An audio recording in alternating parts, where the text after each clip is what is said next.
So it's really a pleasure for me to invite and introduce David Lyden as part of our distinguished lecture series for the Yale Cancer Center. As you all know, this is our premier lecture series for cancer research.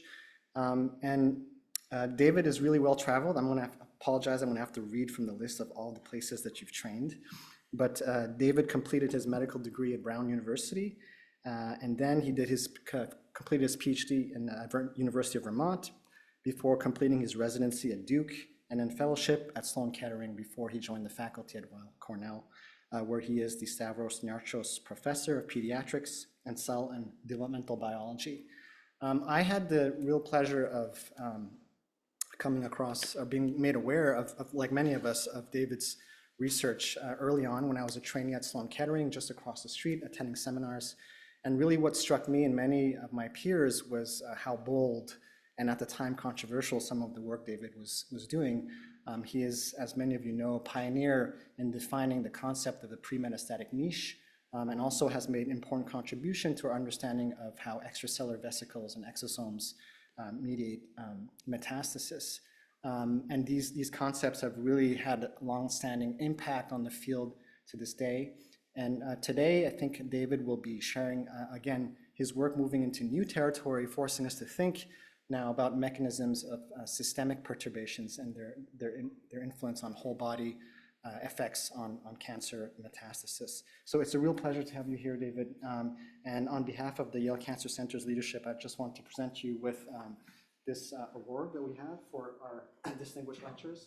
I don't know if you want to take it out or... Sure. Wow, thank you.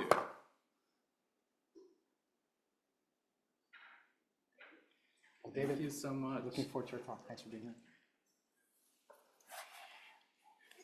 Great. Well, thank you, everybody. Thank you, Don, for inviting me here for the Cancer Center series. And it's good to be back on the Yale campus.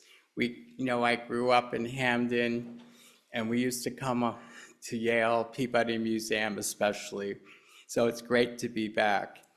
So today as Don said, I'm gonna really highlight that cancer is a systemic disease. We often think, oh, you have a local cancer, you have local surgery, and just in case it spreads, you may get chemotherapy.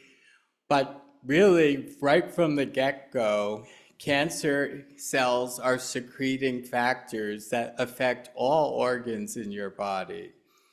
And they're setting up shop already for metastases, but we often forget the other organs, the non-metastatic organs, are greatly influenced, and even oncologists today aren't really thinking about how we can treat these other organs. And so one of the secreted factors cancer secretes, there's a long list: chemokines, growth factors, hormones, metabolites. But in our work, we found these viral-like particles called extracellular vesicles. See, they're like donut shape. And as I said, they're exactly the same size as viruses. And we also discovered in the lab these tiny little particles here that are missing a double lipid bilayer called exomeres.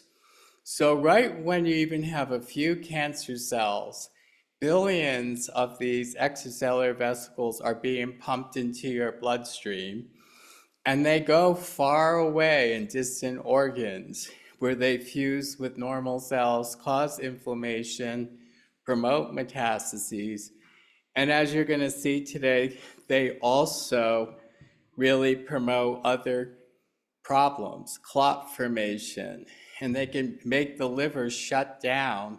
Well, how are you going to metabolize your chemotherapy if the liver's not working?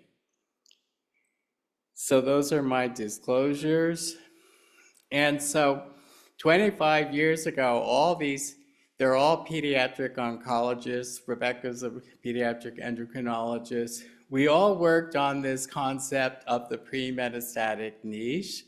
So even when a tumor like melanoma is far away, there was already changes in the lung. Here's a big airway in the lung, here's a blood vessel, and you could see all these inflamed and immune incompetent cells were pouring into the lung. And this is exactly where we see metastases. The tumor cell will land right in the middle of this region of inflammation and not where you have normal lung cells. And so how could that be?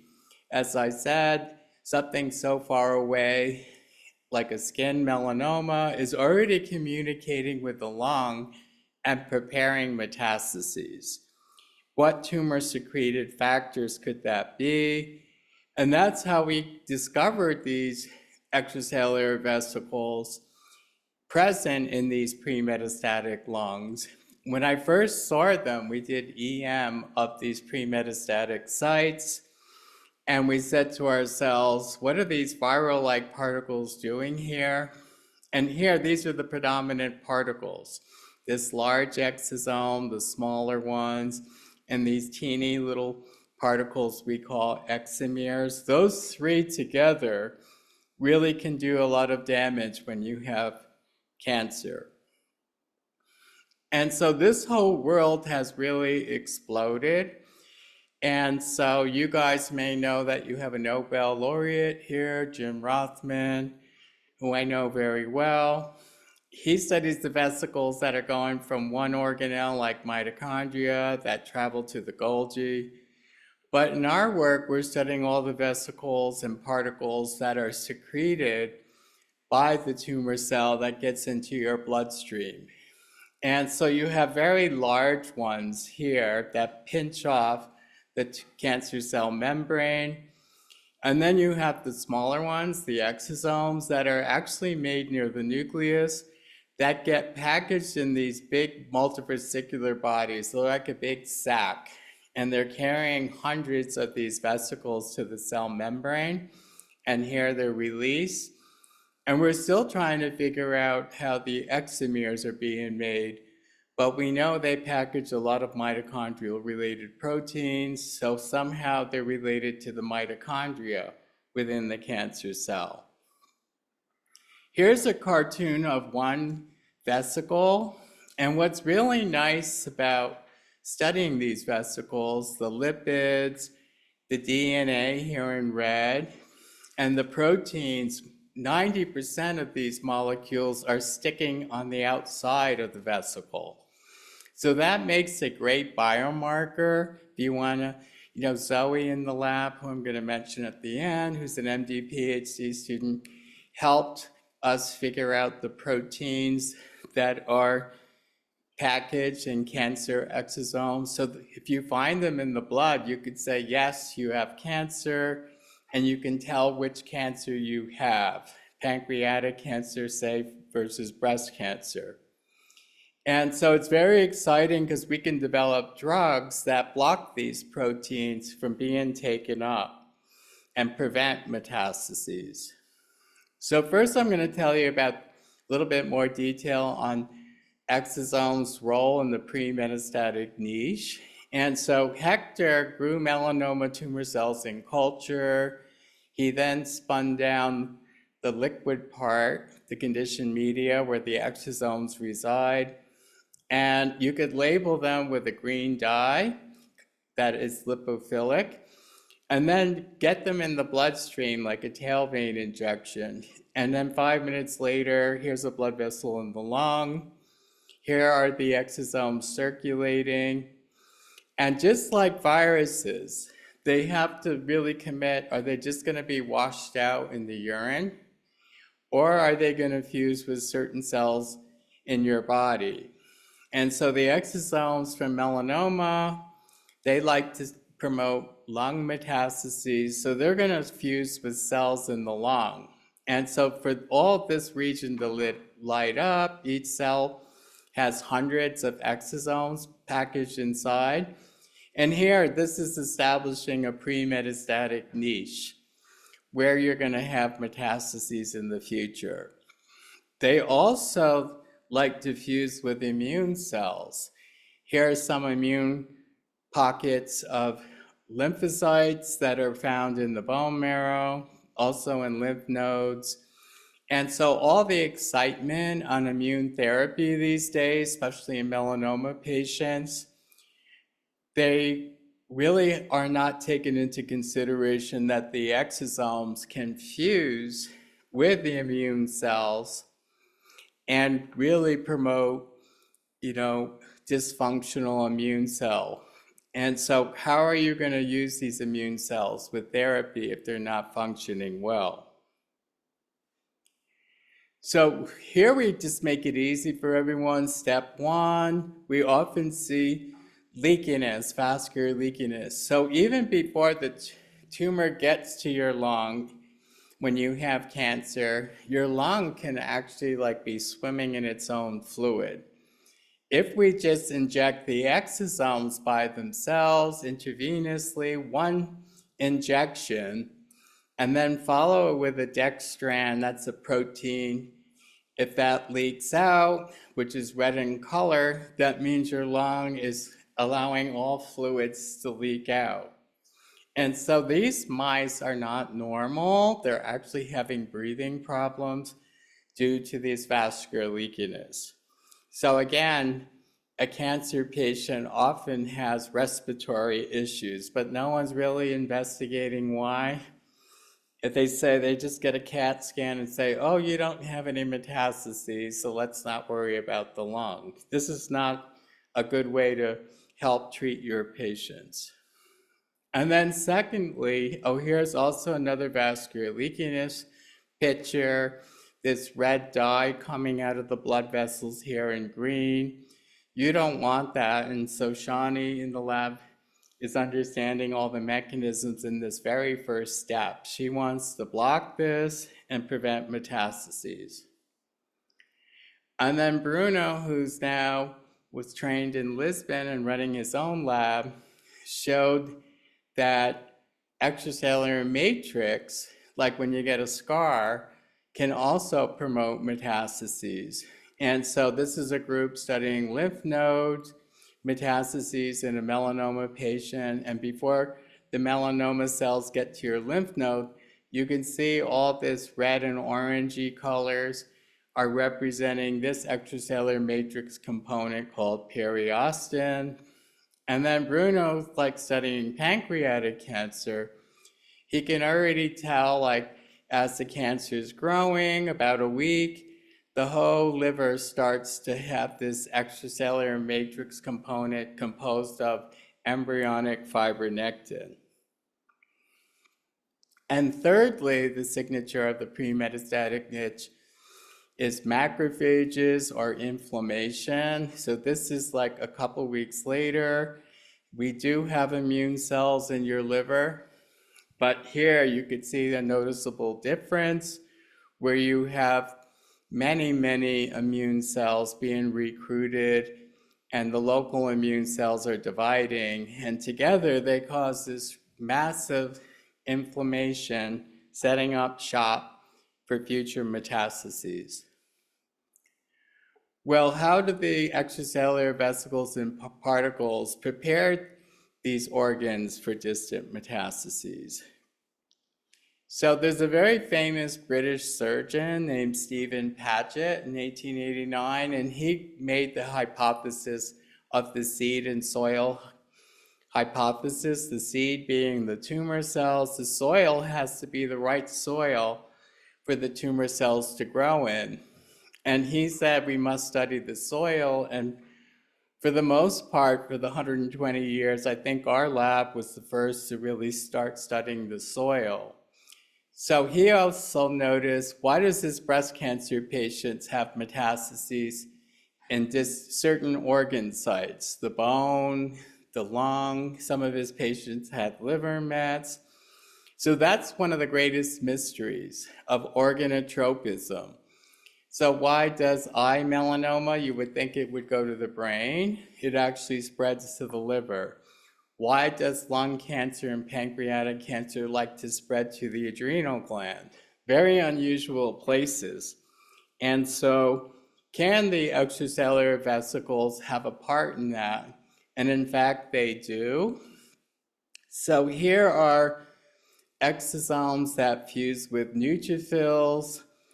And they cause, in these future sites of metastases, something called NETs, neutrophil extracellular traps. They are normally, the DNA comes out of the neutrophil, and they're used when you have a bacteria infection and trap bacteria. But we notice when you have cancer, you have a lot of these NETs also, and they trap metastatic tumor cells that like to grow in these places where you see NETs. And the more NETs we see, like this is liver, and this is from a human patient, we know that patient's going to die in 3 months. So they shouldn't have had pancreatic cancer surgery if we knew that information, because it's a brutal surgery, very painful, and they're going to die in 3 months. So we actually could get tissue at the pre-metastatic stage and predict your outcome. But now today's theme is systemic effects of cancer. So there's a lot happening to a cancer patient that's not getting attention. One being cachexia. Some of you probably never heard of that word. When I first heard it like 20 plus years ago, they said, oh, I'm studying cachexia, which is muscle wasting, and sometimes also your fat can waste. And you might say, well, that's not such a big deal. But then when they say your heart, which is a muscle, is 50% less and not functioning, you often die of cachexia, and we're not really getting any heart scans or muscle analysis when you have cancer. So we think exosomes have a role here. What about your brain?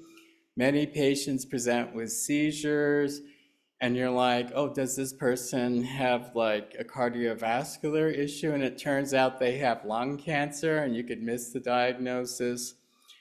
And inflammation in the immune system. We know that cancer patients don't have a good immune system. So we believe exosomes are fusing with a lot of immune cells.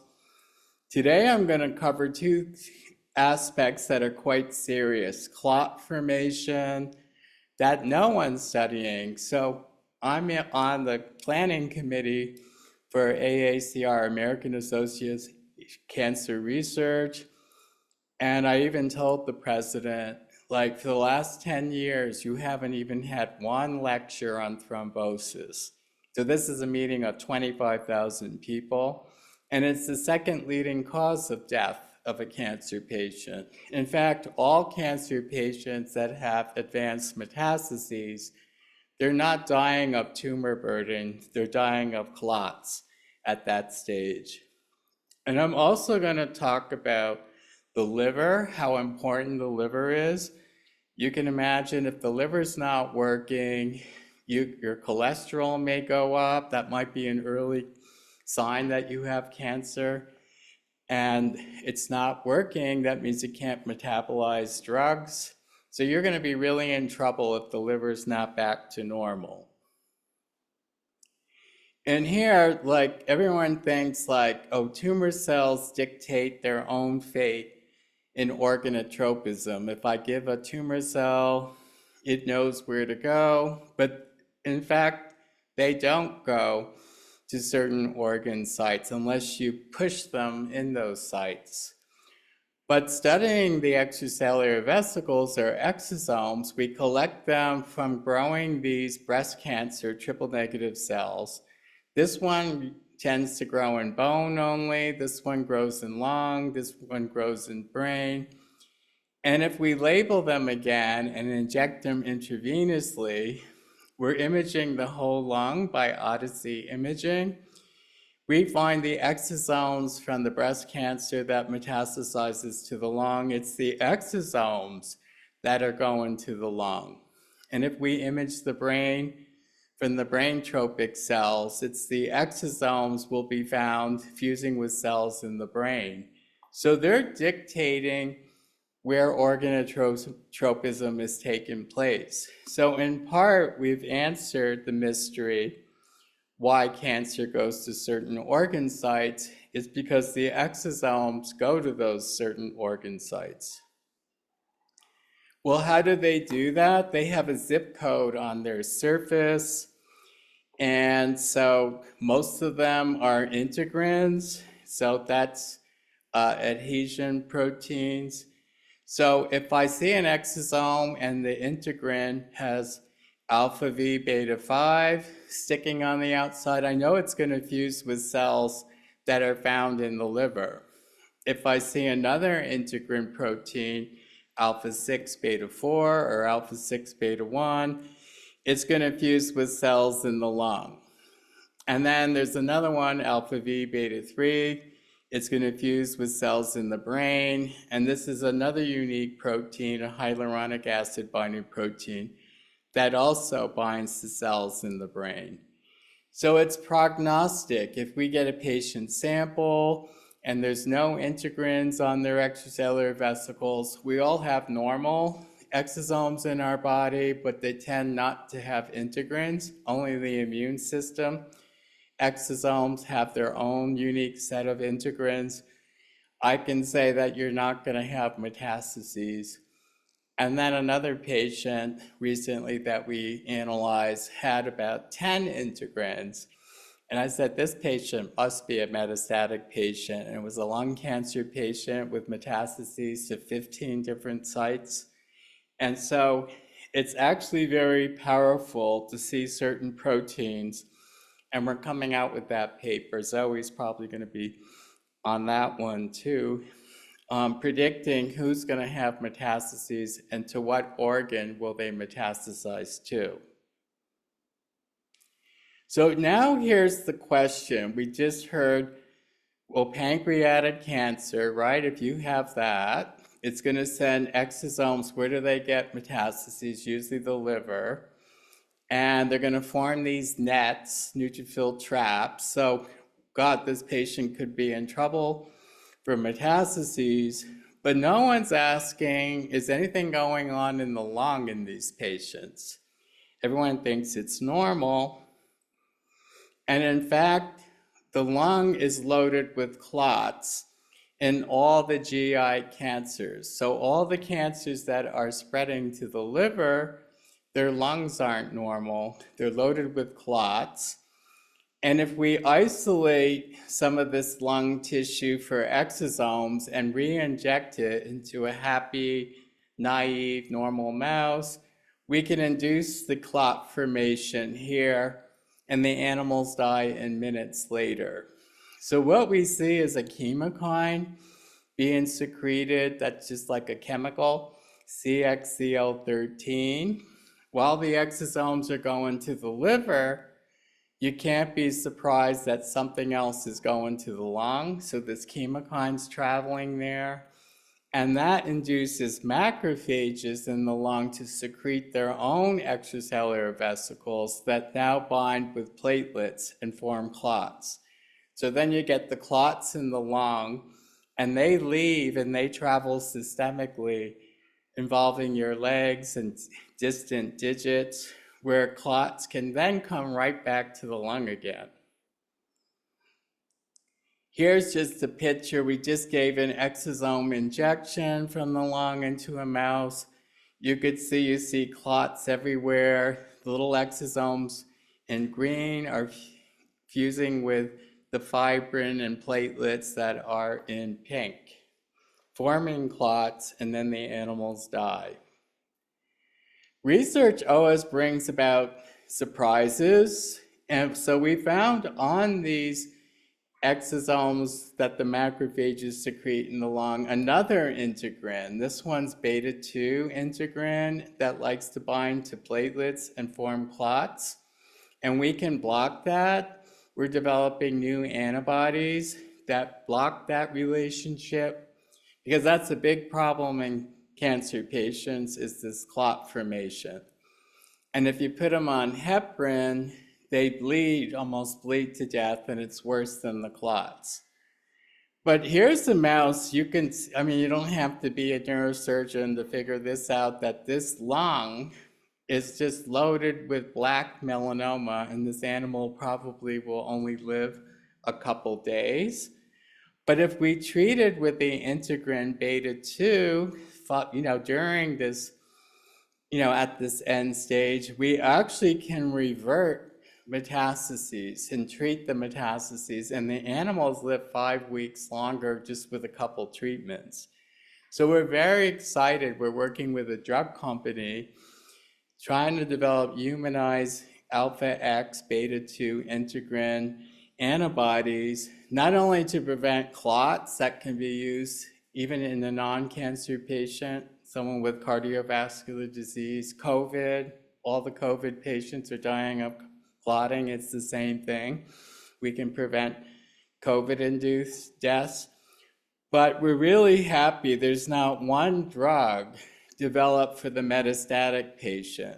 And we've tested this model in various metastatic models, and we can really revert and treat metastases. So we're extremely excited that this might be one of the first drugs for patients. Instead of saying, go to Greece and enjoy the rest of your life, we've been saying that for 50 years.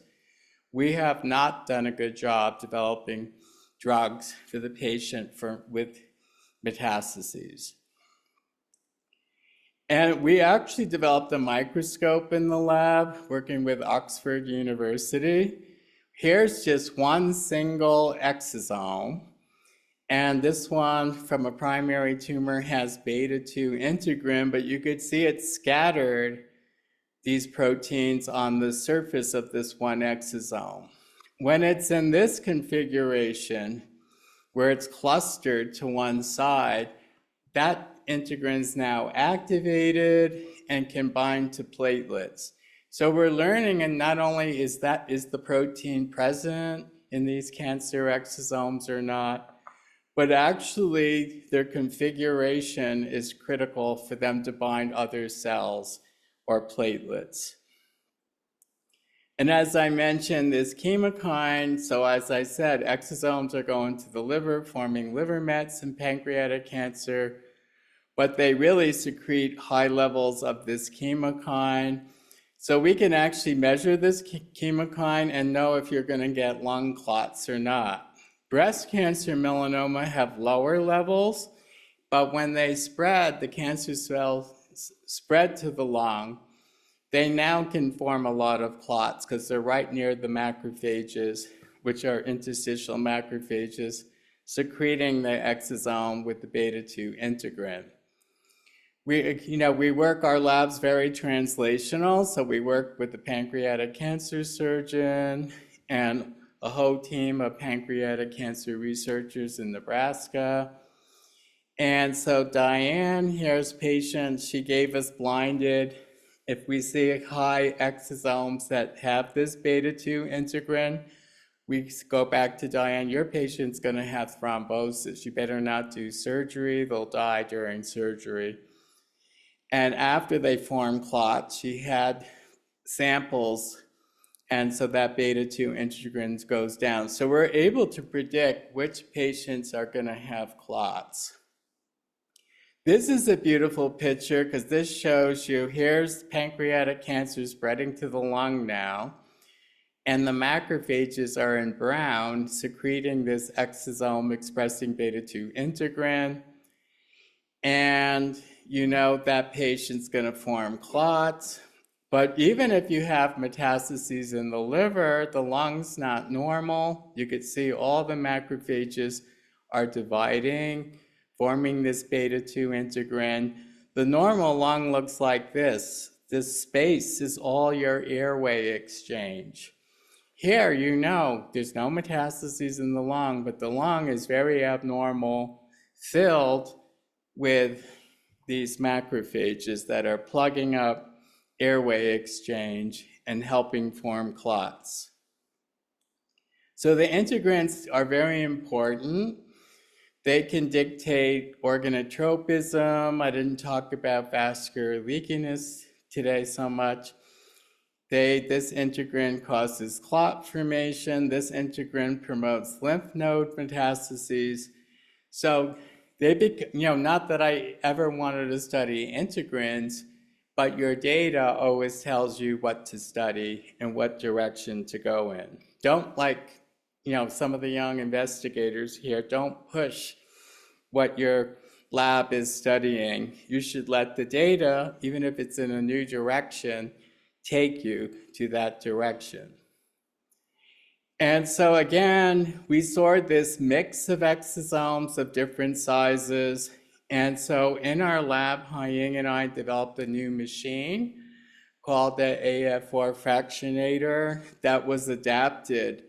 And so that's like putting exosome and particles in a swimming pool on one side. The heavy exosomes are at the bottom of the pool. The exomeres are light. They're floating on the top of the pool.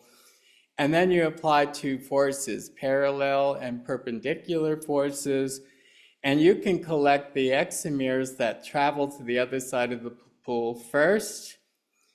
And you can see they're tiny, less than 50 nanometers in size. Then there's exosome small, from 60 to 80 nanometers, and exosome large, 90 to 120.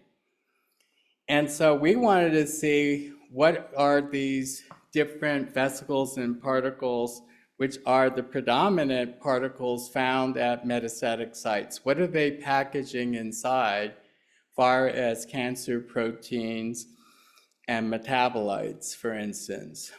And it turns out these are the exomere proteins, this long list, and a lot of them are related to metabolism, which has now become a hot topic in cancer. Should you starve the tumor and not have glucose? Should you be on a ketogenic diet and avoid carbs? These are like really important questions. And the exomeres seem to be real big players in metabolism. So if we injected them separately, say we injected the large exosome by themselves, they tend to like to fuse with cells in the lymph nodes and interact with immune cells. So they're the ones that are kidnapping the immune system. The exosome small after we inject it, this is melanoma, they'll go to the lung here, and you can see all these cells taking up the exosome small, and they help promote distant metastases. But what we found out surprisingly is the exomeres, they always love their favorite site is to go to the liver. So what are they doing there? And can they cause any damage when you have cancer? So now we ask the opposite question. You have a person you know with breast cancer, melanoma. Here, this is a pediatric cancer, osteosarcoma of the bone. It's sending exosomes now to the lung. You're going to most likely have lung mets, not liver mets. And you're going to have these neutrophil extracellular traps in the lung. And so that's a pre-metastatic lung niche. Now you're asking the opposite question. In this case of cancer, is the liver normal? Everyone thinks it's fine. Don't worry about it. And so that's the team studying the liver. And it turns out when you put melanoma or osteosarcoma in mice, and then 3 or 4 weeks later, they're just starting to get lung mets, is their liver normal? No one's paying attention. Well, if you do, like take a piece of the liver and do the molecular biology studies, there's so much inflammation taking place there. The metabolites that you normally should have are all gone, like creatine, creatinine, arginine. Why is that important? Because those metabolites not only are important for liver function, but T cells, your immune cells, cannot work. They depend on those metabolites to function.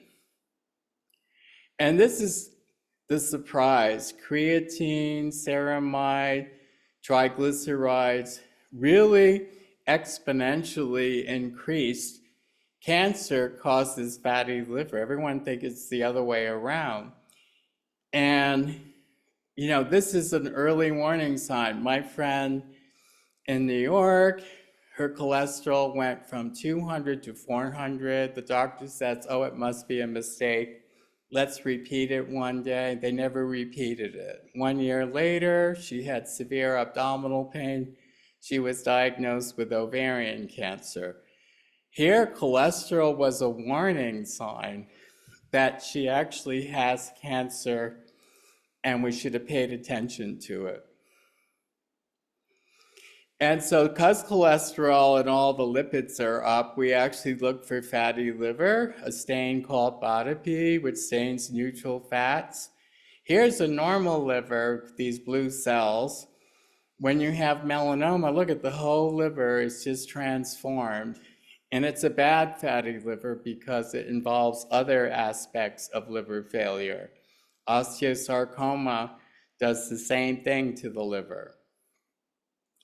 Here we can even have patient samples, so we get a liver biopsy for all our pancreatic cancer patients. And those patients that eventually develop lung mets only, which is rare in pancreatic cancer, their livers are loaded with fatty liver, suggesting, okay, the exosomes are going to the lung and helping form lung mets. What's going to the liver by itself, helping form fatty liver? Here we can give the exosomes by ourselves to healthy normal mice every other day, an intravenous injection for 4 weeks, and the liver we can make start turning into fatty liver. And one gene that we found along the way that people study, RAB27A, if you do a knockdown, like remove that gene in a cancer cell, it doesn't secrete as many exosomes and exomeres, especially exomeres. That was a hint, maybe it's the exomeres causing the fatty liver.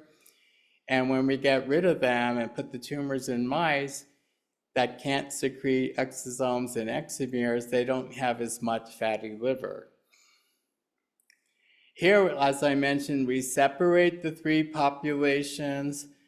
They all can cause some degree of fatty liver, but it's mainly the exomeres that are going there that are causing this fatty liver. And so we show like the exosomes are fusing with the resident macrophages in the liver called Kupffer cells. And if we use a drug before we give them tumors or exosomes called clodronate, you get rid of these macrophages in the liver. That means the exosomes can't be taken up. And so if they're not, you don't get fatty liver as compared to the normal situation. And so these Kupffer cells are secreting another factor, TNF-alpha, that's upregulated. And if you block that with an antibody, the Kupffer cells secreting TNF-alpha can educate the hepatocyte. That's the predominant cell in the liver that helps form fat cells. So you can block it at that stage.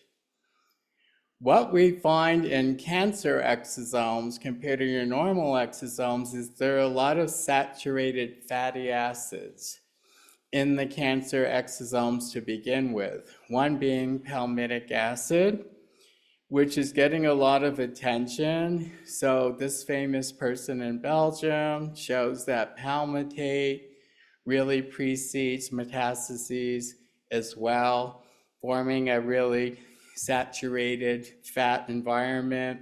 The cancer cell really depends on all these fats for energy to grow.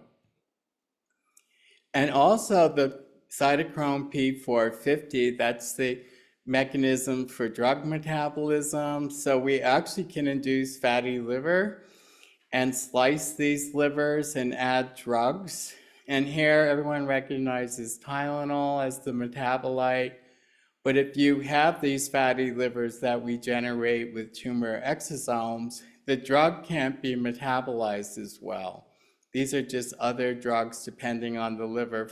All of them are not doing a good job with metabolism. And this comes into play with chemotherapy, doxorubicin, which is often used in breast cancer patients and osteosarcoma patients. If I gave to you right now and you don't have cancer, your heart function test, the ejection fraction goes to like 55. and the mice recover and don't have permanent heart damage. However, if you have this fatty liver to begin with by cancer and then get the drug, you could see you'll go down to 40%, and that's heart failure and permanent heart damage. So sadly, everyone says, oh, you do so well in pediatric oncology. We have a lot of patients with osteosarcoma that get this drug. And unfortunately, they all die at age 30, which is now coming out, and it's actually devastating. After all they went through, they get this doxorubicin, and it caused heart damage along the way, and they all die. And so often someone says, oh, you die of heart disease, they didn't die of the cancer. No, the cancer actually accelerates the heart disease to begin with. So this is just the mechanism. You have like pancreatic osteosarcoma, where the exosomes are going to the lung and forming lung mets, but the little exomeres are going to the liver and really affecting the liver function. And I just wanted to highlight, you can't metabolize drugs, so the full doxorubicin will cause heart damage. Your T cells don't function. If your immune system's not functioning, how can we treat cancer? Can we restore the fatty liver disease and restore T cell function? And we recently used various drugs to really accelerate cholesterol metabolism, and we're extremely excited that just treating the liver significantly reduced metastases in the lung because we augmented immune function that can attack the tumor in the lung. So I think it's one of our big discoveries for patient care. Of course, we have to correct the liver. We don't want to accelerate cardiovascular disease. So like my friend, her cholesterol was so high, by diagnosis it was 500. I said, you better check your heart out. She had one test a few years before. It was 0% obstruction in her coronary arteries. Now she has 75% in one and 65% in the others. Really accelerating, as I said, cancer can accelerate cardiovascular disease. So I'm just gonna highlight again, someone has pancreatic cancer, stomach cancer, colon cancer, the GI cancers that like to spread to the liver. We call that a pre-metastatic liver niche. But now we got to really pay attention to this chemokine that's setting up shop for the prothrombotic lung niche. There's two things happening, and we have to pay attention to that. Other cancers like melanoma, osteosarcoma, breast cancer, they're sending their exosomes, and their favorite metastases organ is the lung, so that's the pre-metastatic lung niche. But the liver's not normal and becomes the fatty liver niche, or the metabolic dysregulated liver. So now we have to really stop and really think how we're going to treat cancer, which is a systemic disease. Most often, everyone's just focusing on the primary tumor, getting rid of that, you'll be fine. No, we have to target this pre-metastatic niche, but we also have to target this systemically impacted organ associated with, depending on which tumor you have. So I don't want to make it too complicated, but if you're likely to get lung mets, like in breast cancer, we want to treat, there's a drug that blocks these neutrophils forming these nets called PAD4 inhibitors. But at the same time, we got to get rid of that fatty liver disease, so we can use TNF alpha inhibitors. And now we're blocking palmitic acid from getting packaged into the exosomes.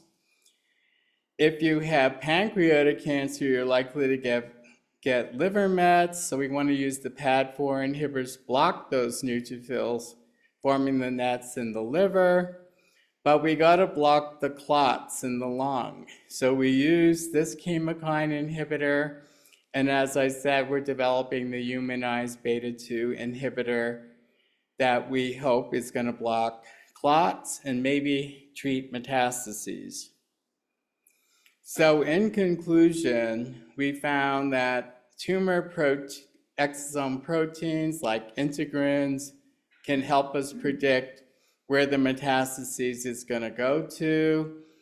And we have to think of the systemic disease. If there's beta-2 integrin on the surface, then we have to worry about clots coming from the lung. If you have a cancer like breast cancer or melanoma, those exomeres are going to travel to the liver and really shut down the function of the liver.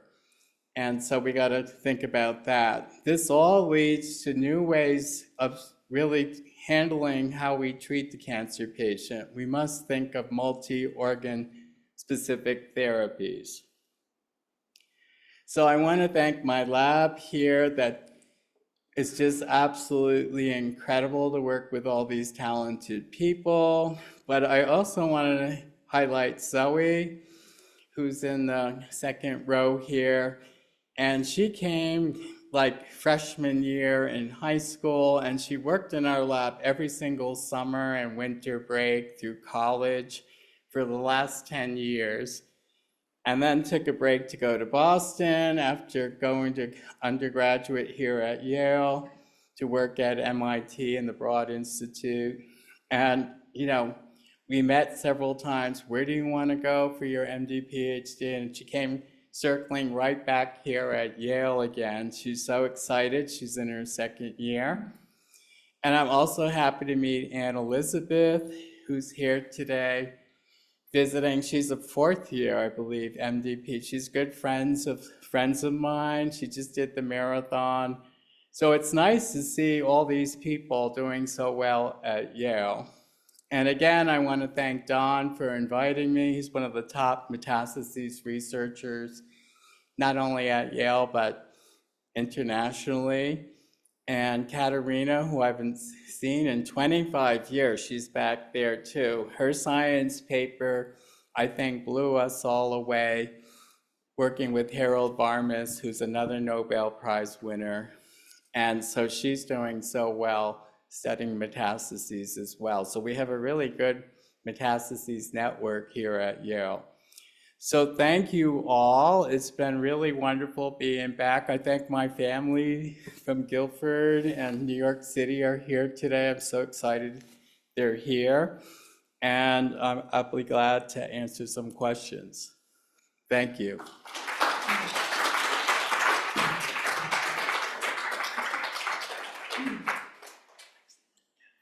Just want to check if we have any questions. So please, the audience, if there's any questions, I'm just going to check on Zoom here. Katie, you want to start? Yeah, sure. David, so nice to see you, and thank you for this beautiful talk. I have a good question. Are there ways of stopping exosomes or exomeres from being formed that are not like super toxic to normal cells?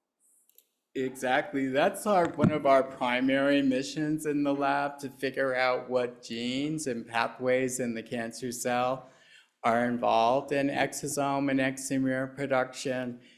We don't have the answers yet, but we did find one set of genes, immune developmental genes, that are actually packaging DNA abundantly in exosomes. And we have a paper, the more DNA you have, the better immune recognition you have.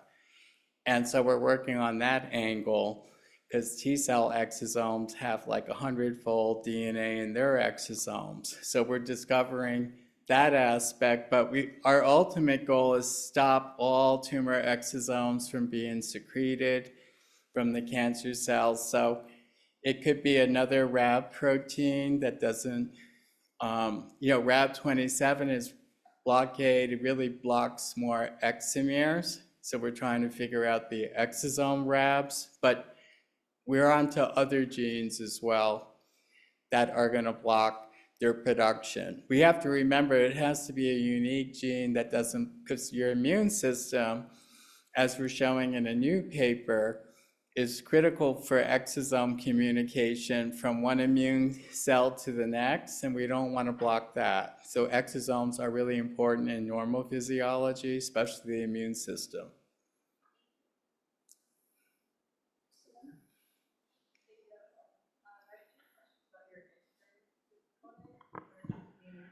How well the profile of the exon back here to the cell, and secondly, how stable is the code over time in different contexts, say culture conditions, if cells have reached a new metastatic site. Yes, so that's really an excellent question.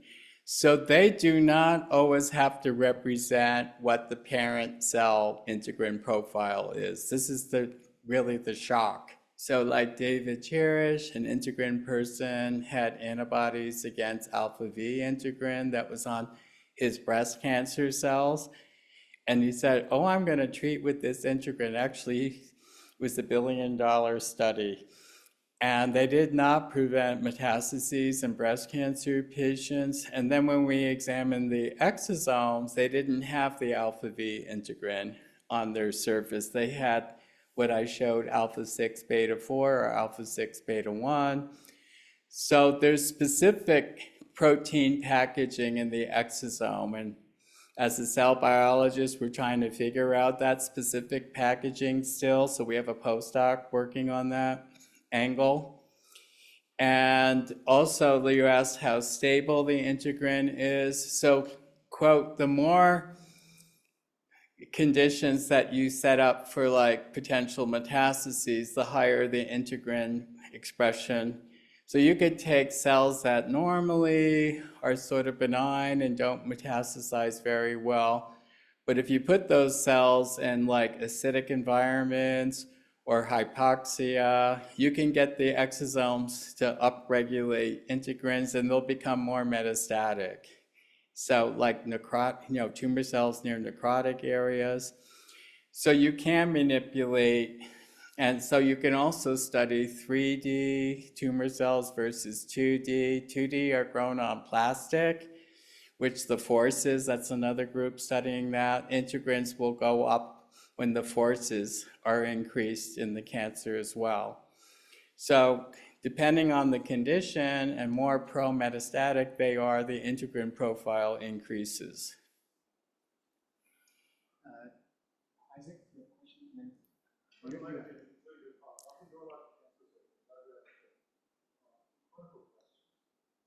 One is, in patients with, let's say, yearly data about patient variations, and I ask this question from the perspective that can your EPP get a profile in variations of patients can be used to those different treatment strategies? Exactly. Yeah, so we just did the liver biopsy part of the pre-metastatic liver and followed the patients 8 years. I'm just giving you an example because it goes back to the exosomes. And if the liver is normal at the time of surgery, that's the 10% or less patients that are going to be complete survivors. If they have a lot of NETs, I didn't really get into that host story, the NETs will tell you that patient will die of liver mets in 3 months. And if there's various immune cells and low creatine, you get the other metastases. But the exosomes, that's the new paper that we're working on, also has profiles because we've now been following almost 100 plus patients over 10 years. And we can predict which ones by the exosome protein profile is going to have liver versus lung mets or no mets as well. So that should be coming out in 6 months. Yeah, so for instance, the integrin profile is critical, but there's clotting, complement, S100s, all these collection of pro-metastatic proteins will tell us if they're likely to get metastases into what organ. So the one more question, Dr. Lyden. So the other thing about the side effects, the adverse events of chemotherapy, and what you saw. So in our field, just as been exposed to the other type of not all. Yeah. So potentially can your strategy of way, because what you're saying please, is that it's more of the exosomes, what's going to dictate where that's going to dictate the side effects or adverse event of chemotherapy as well as issues. Exactly. So AACR, all this huge organization, they think the side effects by themselves cause all these side effects. We say absolutely not. The tumor exosomes from testicular cancer are readily going to the lymph nodes and the lung, and they cause major damage, inflammation, and fibrosis. And then you get the chemo, and then the liver has the exomeres, so that liver's not metabolizing your chemo in your testicular cancer patients. The combination really can cause damage to the lung and systemically. So we got to block, as Katerina said, exosomes and exomeres from the cancer cells must be blocked. And then your chemo will not cause, we've tested in multiple models, will not cause the side effects in the patients. Last question in the back. I'll come down so I don't have to yell like you from way up. Oh, you could yell.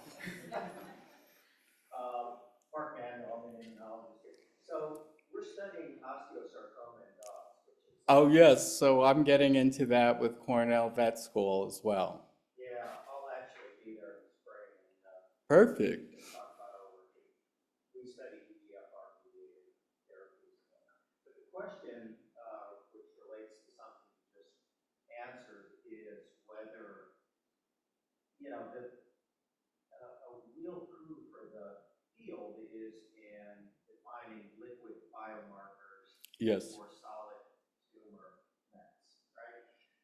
So I guess the question, which you kind of partially answered, is whether sampling or surveying plasma EVs Yes. can tell you, and apropos to osteosarcoma, canine osteosarcoma is just like It is. same metastases, same mutations, same expression, et cetera, and morbidity and mortality is related to mets to the lung. Exactly. A dog that gets a met in the lung is not going to survive. Same with a human, right? So I guess the one question is, can you use this diagnostically? And I think the answer appears to be yes. Exactly. You have worse skills, of course. Yes. So for instance, Sloan Kettering has impact testing where they look for all the mutational status through circulating DNA.